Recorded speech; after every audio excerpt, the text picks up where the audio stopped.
Vlookups are one of the top tier big baller functions of Excel. What do they do and when should you use them?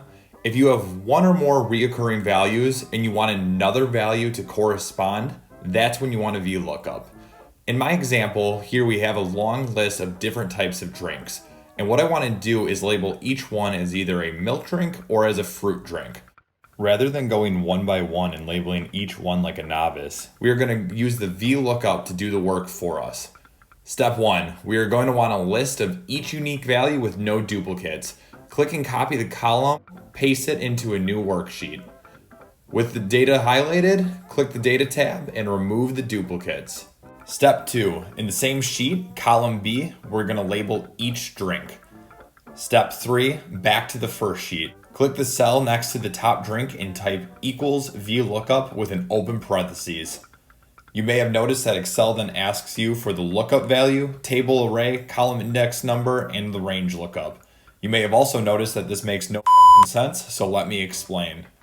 Lookup value is Excel asking you, what do you want me to look for? In this instance, it's the drink name, so we're going to want to put B2 and then a comma. I promise you this is going to make sense in a minute. Table array is Excel asking, show me the data that you put together that I'm going to work with. Click the second tab and highlight both columns, A and B, and then type a comma.